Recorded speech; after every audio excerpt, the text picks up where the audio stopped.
പിന്നെ എൻ്റെ കൂട്ടുകാർ ശ്രദ്ധിക്കേണ്ടത് നമ്മൾ വലിയ വലിയ പർപ്പസുമായിട്ട് ഈ ലോകത്തേക്ക് വന്നവരാണ്. നമ്മളെ കുറ്റപ്പെടുത്തും, നമ്മുടെ ബോഡി വെച്ച് കുറ്റപ്പെടുത്തും, നമ്മുടെ ബുദ്ധി വെച്ച് കുറ്റപ്പെടുത്തും, നമ്മുടെ പഠിക്കുന്ന കാര്യങ്ങൾ വെച്ച്, റാങ്ക് വെച്ച്, ഗ്രേഡ് വെച്ചൊക്കെ നിങ്ങളെ കുറ്റപ്പെടുത്തുന്നുണ്ടാവും. നിങ്ങൾ ഒരുപാട് അബ്യൂസ് ചെയ്യപ്പെടുന്നുണ്ടാവും, അല്ലെങ്കിൽ ഒരുപാട് സങ്കടങ്ങൾ നിങ്ങൾ അനുഭവിക്കുന്നുണ്ടാവും. ഇതൊന്നും നമ്മൾ എന്ത് ചെയ്യും? ഇതൊക്കെ നമ്മൾ ഫൈറ്റ് ചെയ്യും. ഇതിനൊന്നും കാര്യമാക്കി എടുക്കണ്ട.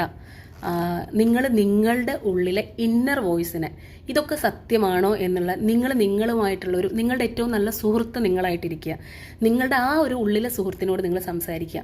അത് നിങ്ങൾക്ക് ഒരുപാട് ശക്തി തരും. അതുപോലെ തന്നെ ഡയറി എഴുതാൻ ശീലിക്കുക. ഡെയിലി ഉണ്ടാകുന്ന കാര്യങ്ങൾ എഴുതി ഇത് എന്തെങ്കിലും ആരെങ്കിലും മോശമായിട്ട് പറഞ്ഞിട്ടുണ്ടെങ്കിൽ ഇത് ഞാൻ കേൾക്കാൻ അർഹനാണോ, അല്ലെങ്കിൽ ഇന്ന ആൾ ഇത് പറഞ്ഞത് എന്നെ എത്രമാത്രം വേദനിപ്പിച്ചു. നമ്മുടെ വേദനകളെ എക്സ്പ്രസ് ചെയ്യുക. അതവിടെ മൂടിക്കെട്ടി വെച്ചാൽ വലിയ വലിയ ഇമ്പാക്റ്റ് അതിനുണ്ടാവും. നമ്മൾ എക്സ്പ്രസ് ചെയ്ത് എഴുതി, നമുക്ക് ദേഷ്യമാണെങ്കിൽ ദേഷ്യം, വെറുപ്പാണെങ്കിൽ വെറുപ്പ്, സങ്കടമാണെങ്കിൽ സങ്കടം നമ്മൾ എഴുതി തീർക്കാൻ നോക്കുക.